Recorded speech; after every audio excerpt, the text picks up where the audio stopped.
देखिए, इसमें कोई फार हेड की बात नहीं है।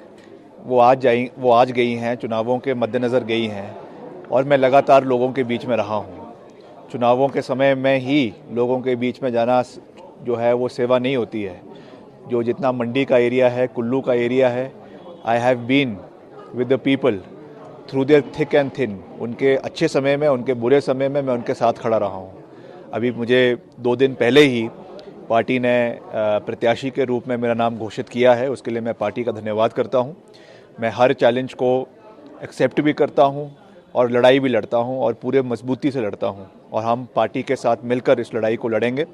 बहुत जल्द हम अपनी रूपरेखा बनाकर मैदान में उतरेंगे, हर क्षेत्र में जाएंगे और जो हमने कार्य आपदा के समय में प्रदेश की जनता के लिए, उस क्षेत्र की जनता के लिए किए हैं, उनके सुख में, उनके दुख में हम उनके साथ खड़े रहे हैं, उस चीज़ की बात भी होगी।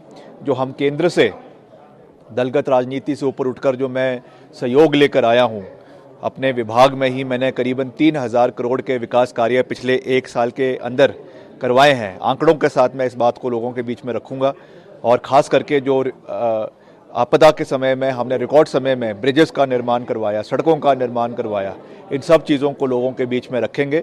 और जो विकास कार्य प्रदेश सरकार कर रही है, मुख्यमंत्री जी ने बड़े डिटेल में उसके बारे में बात करी है। चाहे वो हमारे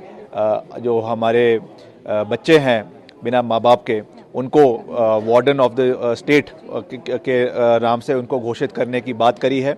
वैसे ही कर्मचारियों के लिए जो ओल्ड पेंशन स्कीम, हिमाचल पहला राज्य है जहां पर इसको लागू किया गया है और इसमें जो 9,000 करोड़ रुपए अभी केंद्र से आने बाकी है, उस पैसे को लाने की बात भाजपा करे, कंगना जी करे और लोग करें कि हिमाचल को वो हक मिलना चाहिए।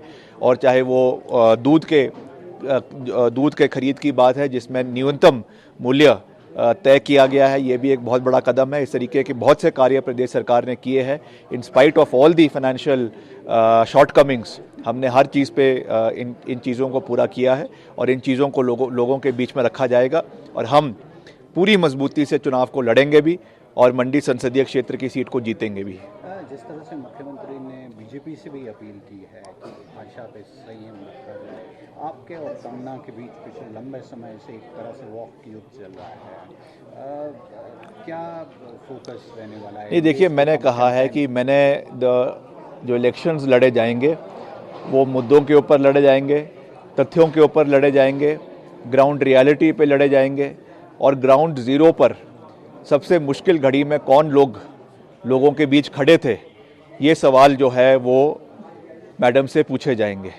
तो मैं इसके ऊपर कोई भी टिक्का टिप्पणी नहीं करना चाहता हूँ। मैं उनका बहुत मान सम्मान करता हूँ। मैंने पहले भी कहा है, वो एक अभिनेत्री हैं, अच्छी अभिनेत्री है, उन्होंने हिमाचल प्रदेश का नाम रोशन किया है। बहुत सी उनकी अच्छी फिल्में भी आई है, कई फ्लॉप्स भी हुई है, मगर मैं उन चीज़ों में नहीं जाना चाहता हूँ। बहुत से विवाद में भी वो घिरी हैं, उस पर भी मैं नहीं जाना चाहता हूँ। मगर एक सवाल मैं राष्ट्रीय स्वयंसेवक संघ से और विश्व हिंदू परिषद से पूछना चाहूँगा, क्योंकि मैं उनका बहुत मान सम्मान करता हूँ। उन्होंने मुझे अयोध्या में प्राण प्रतिष्ठा के लिए आमंत्रित भी किया और मैं गया भी, क्योंकि मेरे पिताजी के साथ उनके बहुत मधुर संबंध थे।